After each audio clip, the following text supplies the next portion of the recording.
Hey,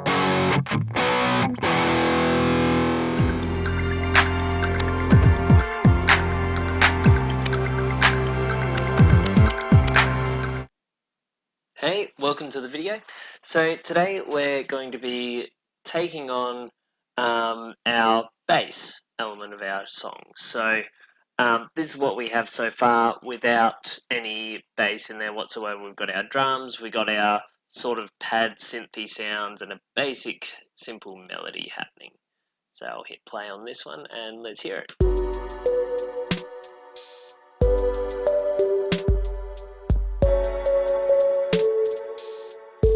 Then to an octave up.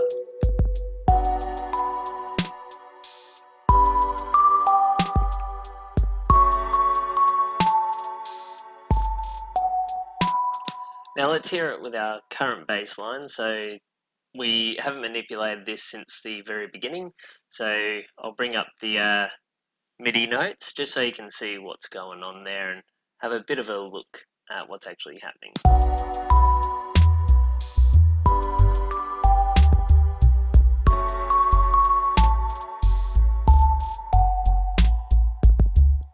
So not very trap-ish. Our trap style beats tend to have longer sub-bass sort of sounds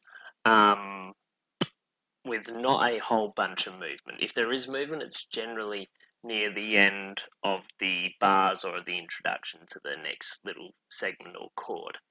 So what I'm going to do is, first thing I'm going to do is, let's actually see if we can find a decent sub-bass sound. So if I just look up sub under the instruments tab, I'm going to just open up the analog one here, and oh, that's a saw. I reckon that'll be a bit hectic. Yeah, that's a bit much. What have we got here? Ooh, no, that's a bit more of an effect. What have we got under here? Okay, that's close. That's not bad. So, honestly, any of those three would probably do. Also, if you're watching this on a laptop or a phone, make sure you have headphones in because your laptop mics will not be able to recreate these sub-bass frequencies.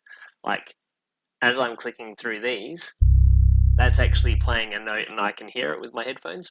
You probably can't. So make sure you have headphones in to be able to hear that, or decent monitor speakers or something. Okay, so let's go with, I reckon hip-hop sub-bass sounds good. So I'm going to drag that one onto our track. So it's taken it from muted bass one to hip-hop sub-bass. So now let's have a listen.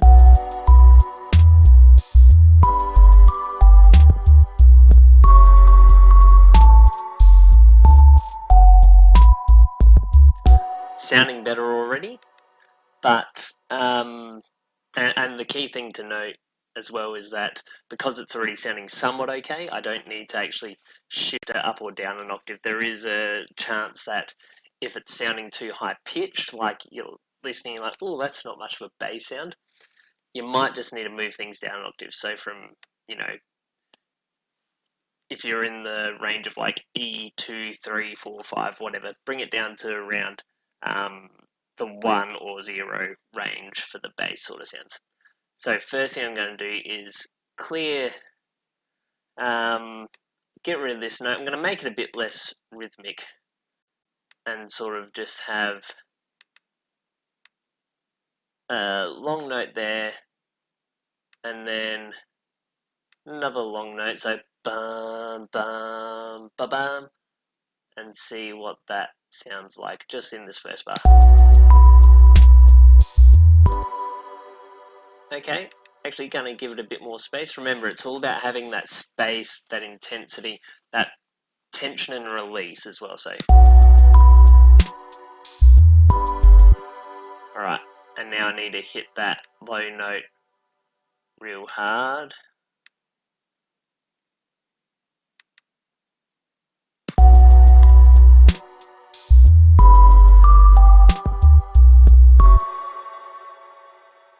I don't mind that, but think I prefer it to carry back down to that low note.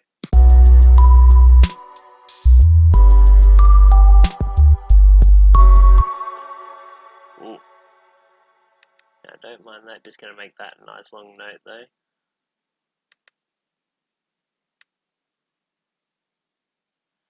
Now, what are our chords here? Because our last two bars are just that same chord, aren't they? So, might have a little bit of movement in here.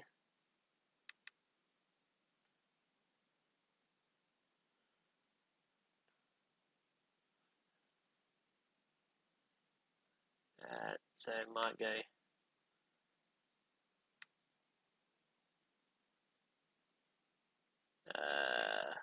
see what it sounds like with a little step up. So remember, I'm just using our roots, thirds, and fifths, so the same stack notes that we use for our pad here.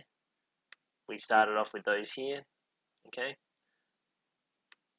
Now, these ones, I reckon, just go for some nice long notes here. And see what that sounds like.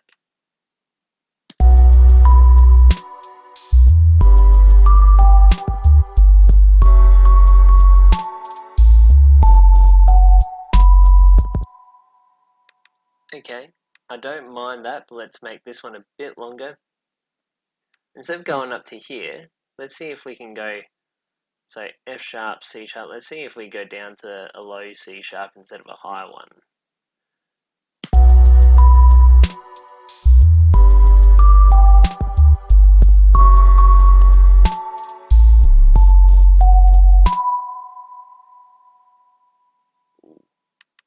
I don't mind that, but let's drop back down to that C sharp, because that sounds really cool.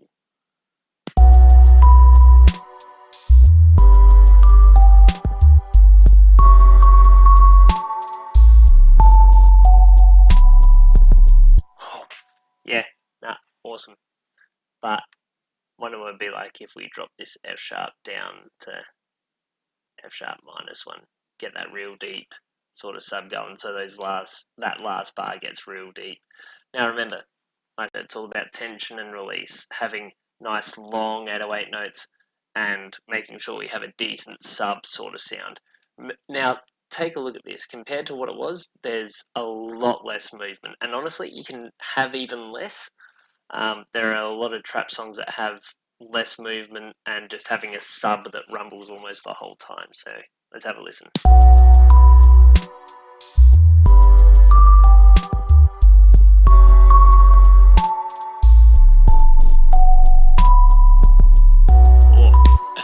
You almost lose the actual tonality of the note down there, but I'm going to leave it just because I reckon it sounds pretty cool. Now notice we're also clipping the master over here, so I'm going to bring the bass sound down a little bit.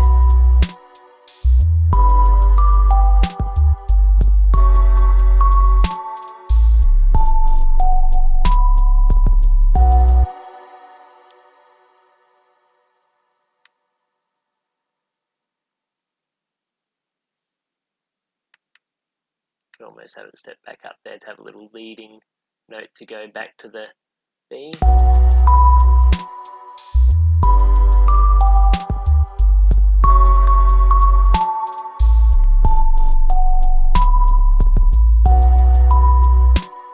Okay, not bad. So that'll do with that one for the moment. The next thing you want to do is actually start moving into arranging your tune. Okay, so what I'm going to do now that we have all of our elements, I'm going to do a very basic arrangement. Okay, so to start moving into the arrange window, if you hit tab, which is on the left hand side of your keyboard, if you hit tab, you change views. So you can go from the clip view to the arrange view. The first thing that you want to do is actually just get all your clips in, essentially. All right, so going to click and hold and then hit tab and release my grand piano clip here. You can see that appears here on the grand piano track. I'm going to hit tab back, grab my first Bells D tune there, drag and release. Make sure you're dropping onto the right track, because I'll just demonstrate what happens if you don't.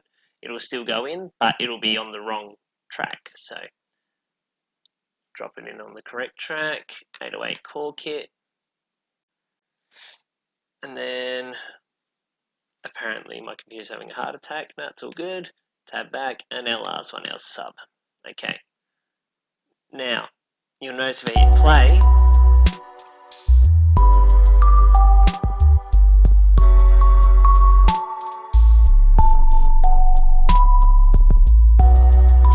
you'll notice it's still looping. It's not actually playing what's here.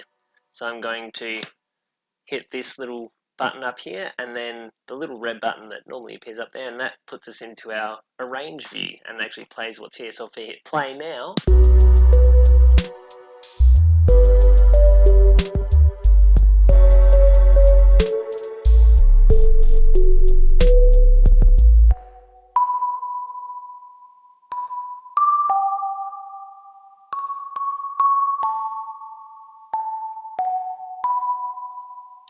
okay, so now we're just going to use our shortcut of Control D to duplicate, and we can essentially move around our bits and pieces of our track to get it to play what we want it to play, really. So I'm just going to start clicking and moving things around.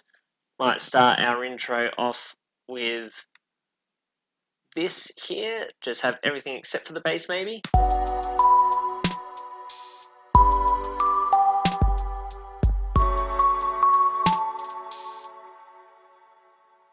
And then I might even shorten that clip down to there, because you can also click and drag and shorten clips.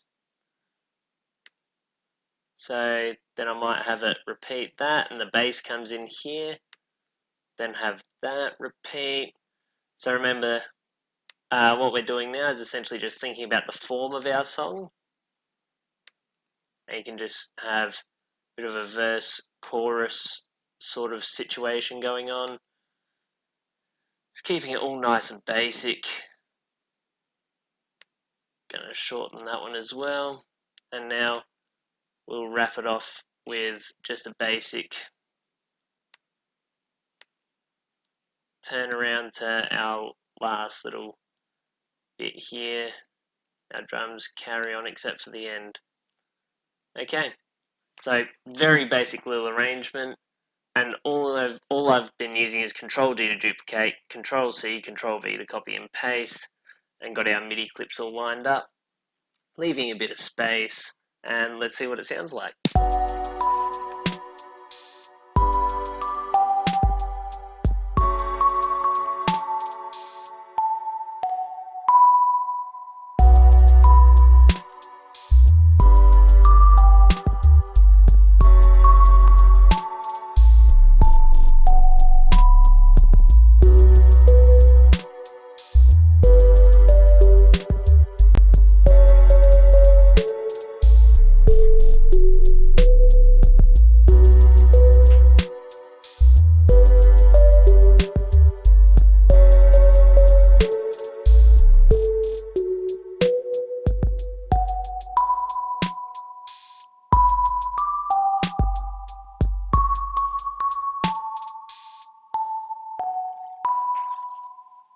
Right, so nice and simple, nice and basic. And the thing is that there are so many more elements and stuff that you can layer up on top, like additional percussion. You can change your chord progression partway through if you really want. You can have a heap more little melodic bits and pieces. You can have random additional sounds from the samples library in here. Like if you click through here, there's like a bajillion different sounds and stuff that you can put in and layer over, like little vocal cuts and stuff.